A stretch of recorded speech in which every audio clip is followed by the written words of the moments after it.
నమస్కారం. ఈరోజు జోగి కుమారుడైనటువంటి జోగి రాజు అరెస్ట్ని ఏదో పెద్ద స్వాతంత్ర సమరయోధుడిని అరెస్ట్ చేసినట్టు జోగి రమేష్ బిల్డప్ ఇస్తున్నాడు. జోగి రమేష్ సిఐడి స్వాధీనంలో ఉన్నటువంటి అగ్రిగోల్డ్ ఆస్తుల్ని కొనచ్చా, నువ్వు మంత్రి చేసావు కాబట్టి, నువ్వు 2 సార్లు ఎమ్మెల్యేగా చేసావు కాబట్టి సిఐడి జప్తు చేసినటువంటి అగ్రిగోల్డ్ ఆస్తిని నువ్వు ఎలా కొన్నావు? అదేంటంటే చంద్రబాబు గారు కక్షపూరితంగా మమ్మల్ని అరెస్ట్ చేశాడు, బలహీన వర్గాలను అరెస్ట్ చేశారు, లేదా వాళ్ళ కులం పేరు చెప్పి గౌడ కులాన్ని అరెస్ట్ చేశారు అని జోగి రమేష్ ఇష్టానుసారం మాట్లాడుతున్నాడు. బాబు జోగి రమేష్ జగన్మోహన్ రెడ్డి ముఖ్యమంత్రిగా ఉన్నప్పుడు రాజారెడ్డి రాజ్యాంగం నడిచింది, కానీ ఇప్పుడు చంద్రబాబు నాయుడు గారు ముఖ్యమంత్రి. ఇది అంబేద్కర్ గారి రాజ్యాంగం. సిఐడి జప్తులో ఉన్నటువంటి ఆస్తుల్ని కొనకూడదు అనేది నీకు తెలిసి కూడా జగన్మోహన్ రెడ్డి మత్తులో ఉండి, జగన్మోహన్ రెడ్డి లాంటి ఎన్నో అక్రమాలు చేశాడు, నేను ఆయన శిష్యుడిగా ఉండి ఈ అక్రమం చేస్తే నా జోలికి ఎవరు వస్తారు అనుకున్నాను. కానీ నీ మైకు ఇంకా వదలలా. మైకు ఏంటంటే ఇంకా రాజారెడ్డి రాజ్యాంగం నడుస్తుంది అనుకుంటున్నాను. ఇక్కడ జగన్మోహన్ రెడ్డి ముఖ్యమంత్రి, రాజారెడ్డి రాజ్యాంగం అనుకుంటున్నాం. కానీ ఇక్కడ నడిచేది చంద్రబాబు నాయుడు గారు ముఖ్యమంత్రి, అంబేద్కర్ గారి రాజ్యాంగం. కాబట్టి సిఐడి జప్తు చేసినటువంటి ఆస్తులు కొనకూడదు. ఇది కూడా ఎవరైనా కోర్టులో ఆశ్రయించింది అగ్రిగోల్డ్. నీ నాయకుడు జగన్మోహన్ రెడ్డి 2014లో ఏమన్నాడు? ఎన్నికల ప్రచారంలో తిరుగుతూ అగ్రిగోల్డ్ ఆస్తులని నేను కాపాడుతా అని ఉపన్యాసాలు దంచాడు. అంటే ఇదా అగ్రిగోల్డ్ ఆస్తులు భుజించమనా నీకు చెప్పింది? సిఐడి జప్తులో ఉన్నాయి, కొనకూడదనేది నీకు తెలీదా? కండకావరం అధికార మదం. ఈ అధికార మతంతోనేగా చంద్రబాబు నాయుడు గారి ఇంటికి వెళ్ళి దాడి చేయడానికి వెళ్ళి, అదేంటంటే వాళ్ళు అంటాడు నేను దాడికి కాదు రిప్రజెంటేషన్ అవ్వడానికి. చంద్రబాబు నాయుడు గారు ఆయన మామూలు వ్యక్తి, 3 సార్లు ముఖ్యమంత్రి చేసి 3 సార్లు ప్రతిపక్ష నాయకుడిగా ఉన్నటువంటి వ్యక్తి ఆయన రోజు రిప్రజెంటేషన్ అవ్వడానికి 10 కార్లలోనే రాళ్ళు కర్రలు వేసుకొని వెళ్తావా? ఆ రోజు నేనే కదా నిన్ను అక్కడ ఎదుర్కొంది. అదేంటంటే ఈరోజు మాట మార్చి రిప్రజెంటేషన్ అవ్వడానికి వెళ్ళా. నీకు చంద్రబాబు నాయుడు గారి ఇంటి మీద దాడికి ప్రయత్నించినందుకే కదా మీ సైకో ముఖ్యమంత్రి నీకు మంత్రి పదవి ఇచ్చాడని నీ పార్టీలో ఉన్నటువంటి వ్యక్తులే ఆ రోజు మాకు మంత్రులు ఇవ్వలేదు, మీ సీనియర్లు అయినా ఈ సైకో ముఖ్యమంత్రిని, ఆ సైకో ముఖ్యమంత్రి మళ్ళీ బయటకు వచ్చారు, నీకు మంత్రి పదవి ఇవ్వబట్టేగా. ఇవాళ నా పార్టీలో ఎమ్మెల్యేలుగా మంత్రులుగా ఉన్నటువంటి వ్యక్తులు నీకు మంత్రి పదవి ఇచ్చినది కాదు, చంద్రబాబు నాయుడు గారి ఇంటి మీదకి దౌర్జన్యం చేయడానికి వెళ్ళినందుకు నీకు గిఫ్ట్గా ఇచ్చాడని నువ్వు ఇవాళ నీతులు చెప్తావేంటి? నీ కొడుకు విదేశాల్లో చదువుకుంది ఎందుకు? నీ కొడుకు విదేశాల్లో ఎంఎస్ చేసింది ఏంటి? Master of science. అంటే సిఐడి జప్తు చేసిన ఆస్తులు కొనమనా? ఏమో నాకైతే తెలియదు. ఎంఎస్ అంటే సిఐడి జప్తు చేసిన ఆస్తులు కొనమనా? పట్టు అరెస్ట్ చేయకూడదా? బలహీన వర్గాలు నేను బలహీన వర్గాలకు చెందినటువంటి వ్యక్తిని. బలహీన వర్గాలకు ఒక రాజ్యాంగం, మామూలు వాళ్ళకి ఒక రాజ్యాంగం లేదే. సిఐడి జప్తు చేసిన ఆస్తులు బలహీన వర్గాలు కానీ పట్టే దాని మీద ఎలాంటి కేసులు పెట్టక్కర్లేదని రాజ్యాంగంలో రాసలేదే. రాజారెడ్డి రాజ్యాంగంలో రాసిందేమో కొనొచ్చు అని, అంబేద్కర్ రాజ్యాంగంలో అయితే ఎవరో కొనకూడదని ఉంది. అలాగే ఇవాళ మిమ్మల్ని అరెస్ట్ చేశాడు. దానికి బలహీన వర్గాలు గౌడ కులస్తులు, ఒక బలహీన వర్గాల వ్యక్తిగా నేను అడుగుతున్నా, నువ్వు గౌడ అన్నావా? నీ గౌడ కులస్తుల్ని నీ కొడుకు ఎంఎస్కి ఫారం పంపించి చదివించినటువంటి నీ కొడుకుని పంపించినట్టు నీవు గౌడ కులస్తుని ఎంతమంది పంపించావు? ఆ కోటాలో నువ్వు మంత్రి పదవి తీసుకున్నావు కదా, ఆ కోటాలో నువ్వు ఎమ్మెల్యే తీసుకున్నావు కదా. ఒక 10 మంది నన్ను నువ్వు చదవడానికి నీ గౌడ కులస్తుల్ని పంపించావా? ఒక 10 మంది పేద గౌడ కులస్తులకి పెళ్లిళ్ళు చేయడానికి ఏమైనా సహకరించావా? లేదా ఫారెన్ అక్కర్లా ఇక్కడ ఈ రాష్ట్రంలో చదువుకోవడానికి ఒక 10 మందికి ఫీజులు కట్టావా? ఎందుకంటే మాట వస్తే కులం ఏంటి? నేను బలహీన వర్గాలకు చెందినటువంటి వ్యక్తిని కాబట్టి నేను ప్రశ్నిస్తున్నా, చెప్పు. ప్రతి దానికి కులం ఏంటి? నేను బలహీన వర్గాలకు చెందినటువంటి వ్యక్తిని కాబట్టి చంద్రబాబు నాయుడు గారు నన్ను అరెస్ట్ చేసి ఏంటో నీ మీద కక్ష సాధింప బాగుపచ్చేవి నువ్వు, నీ మీద కక్ష సాధింప. చంద్రబాబు నాయుడు గారు ఇంటి మీదకి దాడి చేయడానికి వెళ్ళినటువంటి నువ్వు ఇవాళ 50 రోజులైనా సరే నిన్ను టచ్ చేయలేదంటే చంద్రబాబు నాయుడు గారికి కనికరించే గుణం బట్టి నిన్ను టచ్ చేయలే. అలాగని సిఐడి జప్తు చేసిన ఆస్తులు, ఈడీ జప్తు చేసిన ఆస్తులు కొనుగోలు చేస్తే చట్టం తన పని తాను చేస్తుంది అంటే చట్టం తన పని తాను చేయకూడదా? నీ కొడుకుని ఎంఎస్ చదివించింది దేనికి? మాస్టర్ ఆఫ్ సైన్స్ చదివించింది దేనికి? సిఐడి జప్తులను ఆస్తులు కొనుక్కోవచ్చనే మాట వస్తే కులం పేరు పెట్టి ఈ రాష్ట్రంలో కులాల చిచ్చులు రేపడంలో జగన్మోహన్ రెడ్డి అనుకో ముందుంటారు. అరే పట్టుమని 50 రోజులు అవ్వలేదు, అధికారం పోయి అరే చేసిందే దొంగతనం. ఆ దొంగలు పట్టుకోరండి, చెప్పు నువ్వు రా కమాన్. సిఐడి జప్తు చేసినటువంటి ఆస్తుల్ని ఎక్కడ ఏ రాజ్యం వలన కనెక్షన్ ఉందా? పోలేదు లేదా? 9/5/2002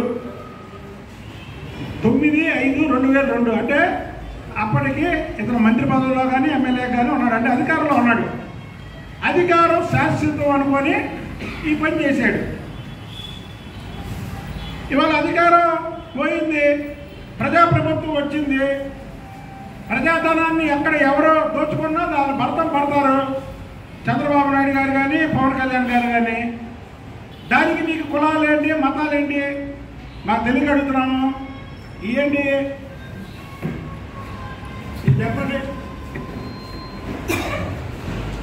ఏంటిది? నువ్వు కొన్న స్థలం తాలూకా ఫోటో కాదా ఇది? నువ్వు కొన్న స్థలం తాలూకా ఫోటో కాదా? ఇదిగోండి మొత్తం డెవలప్మెంట్ బిల్డింగ్లు. ఇది నువ్వు కొన్న స్థలం తాలూకా ఫోటో కాదా? చెప్పు.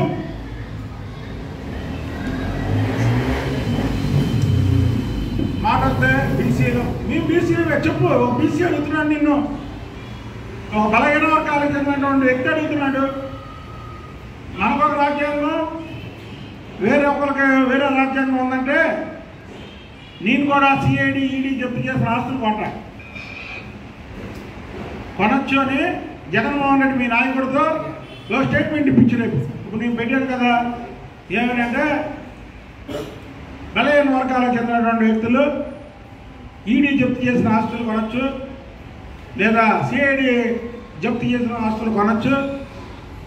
జోగి రాజు చేసింది తప్పు కాదు, అది కరెక్టే అని మీ జగన్మోహన్ రెడ్డితో చెప్పిస్తే నేను కూడా సిఐడి ఈడీ జప్తు చేసినటువంటి ఆస్తులు కొంట. నోటికి వచ్చినట్టు మాట్లాడడం అనేది కరెక్ట్ అయిన పద్ధతి కాదు. అసలు నువ్వు నేను ఎదుగుతుంటే చూడలేకపోతావు. ఎవరు నువ్వు ఎదిగితే చూడలేకపోయేది? ఏం నువ్వు ఎదిగింది? నువ్వు చంద్రబాబు గారు ఇంటి మీద దాడి చేయడానికి వస్తేనే నీకు మంత్రి పదవి ఇచ్చాడు. ఏనా జగన్మోహన్ రెడ్డి మంత్రి పదవి ఇచ్చామని తెలుగుదేశం పార్టీ ఎవరన్నా ప్రశ్నించావా? అతని పార్టీ, అతని ఇష్టం, అతను మునిగిపోవడానికి రెడీగా ఉన్నాడు కాబట్టి నీలాంటి వాళ్ళందరికీ మంత్రి పదవులు ఇచ్చాడు, మునిగిపోయాడు. అతను బసవసరులాగా అతని నెత్తి మీద అతను చేపెట్టుకొని నీలాంటి వాళ్ళందరినీ, ముఖ్యంగా ఈ జిల్లాలో జోగి అంటే ఏంటి? బూడిద ఎంకరేజ్ చేశాడు. అలాగే గుడివాడ గుట్లే ఎంకరేజ్ చేశాడు. అలాగే గన్నవరం ఖాందాదా ఎంకరేజ్ చేశాడు. ఏమయ్యారు అందరూ? ఏమయ్యారు? మీరు ఎంకరేజ్ చేసిన వాళ్ళు మీరు మునిగారు, మిమ్మల్ని ఎంకరేజ్ చేసిన వాడిని ముంచేశారు. 151 అంటే మధ్యలో 5 తీశారు, అటు ఇటు తీయకుండా మధ్యలో తీశారు ప్రజలు. కాబట్టి చేసిన పాపాలు, జోగి రమేష్ చేసిన పాపాలు పండినవి. చెట్టుకి పండు రాలే, ఒక కాయ పండిన తర్వాత రాలినట్టు ఈ పాపాలన్నీ పండి ఇవాళ నుంచి నీ కౌంట్ డౌన్ స్టార్ట్ అయింది. కులం పేరు, బలహీన వర్గాల పేరు మాట వస్తే ఎత్తకూడదు. నువ్వు చెప్పు, బలహీన వర్గాలకి నా సొంత డబ్బులతో ఇది నేను చేశాను, ఇగో ఫలానాళ్ళకి ఇల్లు కట్టించాను, ఫలానాళ్ళకి చేశాను. పోనీ బలహీన వర్గాలకే కాదు, నీ కులానికి చెందినటువంటి వ్యక్తులు, నీ కులం బట్టే కదా నీకు ఎమ్మెల్యే సీటు లేదా మంత్రి పదవి ఇచ్చారు. నువ్వు చెప్పు, ఏమని ఇగోరా మీ కులస్తులు వచ్చి చెప్పండి, మా జోగి రమేష్ మొత్తం ఆస్తి అంతా, ఆయనకు ఉన్నటువంటి ఆస్తి అంతా నా కోసం ఖర్చు పెట్టాడని చెప్పాను. ఎందుగా నీ కొడుకు, నువ్వు, మీ బాబాయ్ మొత్తం కూడా నీ కుటుంబ ఆస్తులు పెంచుకోవడానికి సిఐడి జప్తులో ఉన్నటువంటి ఆస్తులు కొనుగోలు చేసి బలహీన వర్గాలకి ఏదో అన్యాయం జరిగిపోయింది అంటావేంటి? బలహీన వర్గాలకు అన్యాయం జరగడం ఏంటి? చెప్పమన్నాను కదా నేను. బలహీన వర్గాలు సిఐడి జప్తులో ఉన్న ఆస్తులు కొనొచ్చని జగన్మోహన్ రెడ్డి చెప్తే నేను కూడా కొంటానయా అని. అసలు జోగి రమేష్ ఇక్కడే కాదు, కడలలో బ్రహ్మరాంబపురంలో 22వ వార్డులో 3 ఎకరాల పొలం కొని మట్టి తోలిచ్చి బినామీ పేర్లతో రియల్ ఎస్టేట్ రంగానికి సిద్ధమైంది. అక్కడ మా కాగిత వెంకటరావు గారు దాదాపు 5 సార్లు ఎమ్మెల్యే చేశాడు. మచ్చలేని నాయకుడు అక్కడ కడలలో. అలాంటి చోట ప్రజలు ఆయన ఓడించి ఈయన గెలిపిస్తే ఈయన చేసిన నిర్వాహకం ఏంటంటే ఆ నియోజకవర్గాన్ని అభివృద్ధి చేయడం మానేసి అక్కడ పొలాలే కబ్జా చేయడం. అలాగే హర్ష కాలేజీ ఎదురుగా 14 ఎకరాలు బినామీ పేర్లతో కొనుగోలు చేయడం, చెరువులు తొలితే 50,000, ఇల్లు కడితే 1,00,000. ఇది జోగి రమేష్ గారు పెడలో చేసినటువంటి నిర్వాహకం. పెడ నుంచి పెనంబూరు పంపించారు. జిల్లాలో హైయెస్ట్ మెజార్టీతో ఓడిపోయిన వ్యక్తి జోగి రమేష్. నువ్వు పెడల్లో చేసినటువంటి పాపాలన్నీ కూడా పెడల ప్రజలు వచ్చి పెనంబూరులో చెప్తే నిన్ను చిత్తుగా ఓడించడమే కాకుండా జిల్లాలో అత్యధిక మెజార్టీ ఇచ్చారు అక్కడ బోడే ప్రసాద్. నువ్వు ఇవాళ తప్పు చేసి నీ కొడుకుతో తప్పు చేయించి నా కొడుకు నా మీద కక్ష సాధించారు, బలహీన వర్గాల మీద కక్ష సాధించారంటావేంటి? బలహీన వర్గాల పేరెత్తే అర్హత లేదు. బలహీన వర్గాలకు ఏమైనా చేసావా చెప్పు. నీ సొంత డబ్బులతో ఫలానాది నేను చేశాను అని చెప్పు. రేపల నియోజకవర్గంలో ఒక గౌడకు చెందినటువంటి కుర్రవాడిని అక్కడ కాల్ చేస్తే ఏం చేసావు నువ్వు? నీ నాయకుడిని ప్రశ్నించావా? ఇవాళ నీ కులం గురించి చెబుతున్నటువంటి నువ్వు అక్కడ ఒక కుర్రవాడిని తగలబెట్టారు. నువ్వేం చేసావు? నీ నాయకుడిని ప్రశ్నించావా? ఏంటంటే మా కులస్తండి ఇలాగా కాల్ చేస్తే ఏంటని నువ్వు మంత్రి పదవి రాజీనామా చేసావా? నా కులానికి అన్యాయం జరిగిందని ఇవాళ కులం పేరు పెడితే బయటకు వస్తావా? బలహీన వర్గాల్లో కులం అని చెప్పండి. కాగిత వెంకటరావు గారు గౌడసే, కొరగాల నారాయణ గారు గౌడసే, అనగాని సత్యప్రసాద్ గారు గౌడసే, స్వాతంత్ర సమర యోధులు గౌతు లచ్చన్న గారు, ఈ రాష్ట్రంలోనే ఎంతో పేరు ప్రఖ్యాతులు గాంచినటువంటి గౌతు లచ్చన్న గారు కూడా గౌడసే. ఎంత గౌరవమైనటువంటి వ్యక్తులంటే వాళ్ళు. ఎక్కడన్నా అవినీతిలో వెళ్ళిపెట్టారా? ఎక్కడన్నా పాపాలు చేశారా? ఎవరన్నా దుర్భాషలు ఆడారా? వాళ్ళు గౌడ జాతికి వజ్రాలు లాంటి వాళ్ళు. నేను ఒక బలహీన వర్గాలకు చెందినటువంటి వ్యక్తిగా చెప్తారా, నేను గౌడని కాదు. అయినా నేను బలహీన వర్గాలకు చెందినటువంటి వ్యక్తిగా వాళ్ళు గౌడ జాతిలో వచ్చిన వాళ్ళు నువ్వు బలహీన వర్గాలకు చెప్పుకోవడానికి కూడా నువ్వు సిగ్గే. ఎందుకంటే నువ్వు చేసిన పని అలాంటిది. కాబట్టి నీ పాపం పండింది. ఇక నువ్వు బలహీన వర్గాలు లేకపోతే ఇంకోటి చెప్పి ఏదో ప్రజల్లో ఒక 4-5 వెనకేసుకొద్దాం అనుకుంటే రోజులు మారాయి. నువ్వు ఇంకా మత్తులో ఉన్నావు. జగన్మోహన్ రెడ్డి ముఖ్యమంత్రి అనుకుంటున్నావు, రాజారెడ్డి రాజ్యాంగం అనుకుంటున్నావు. నీ మత్తు వీడు నిషా దిగితే తెలుస్తుంది ఇది చంద్రబాబు నాయుడు గారు ముఖ్యమంత్రి, అంబేద్కర్ గారి రాజ్యాంగం అని. కాబట్టి నీకు ఇష్టం వచ్చినట్టు కారు కోతలు వీడియో మానేసి చేసిన తప్పు ఒప్పుకొని శిక్ష అనుభవించడం మాత్రం గ్యారంటీ. నువ్వు శిక్ష అనుభవించడం గ్యారంటీ. ఏదో శ్రీరంగ నీతులు చెప్పు. ఒకే వేదిక మీదకి రా. సిఐడి జప్తు చేసిన ఆస్తులు కొన్నాం కరెక్ట్ అని మీ నాయకుడితో చెప్పించు, నేను కొంటా. లేదా నువ్వు కరెక్ట్ అని నువ్వు ఒక వేదిక మీదకి రా, ప్రెసిడెంట్ని పిలుద్దాం, నేను కూర్చుందాం. అది కరెక్టా కాదా, నేను తప్పో ఒప్పో నేను చెప్తాను, నువ్వు చెప్పు. అది కరెక్టో నువ్వు చెప్పు అంటే చట్టం దాని పని దాన్ని చేసుకోదా? ప్రతిదానికి చంద్రబాబు గారు నీ గురించి ఆలోచించి నువ్వు మరీ ఓవర్ యాక్షన్ చేస్తున్నావు. ఆ జోగి రమేష్ చంద్రబాబు నాయుడు గారు నీ గురించి ఆలోచిస్తాడా?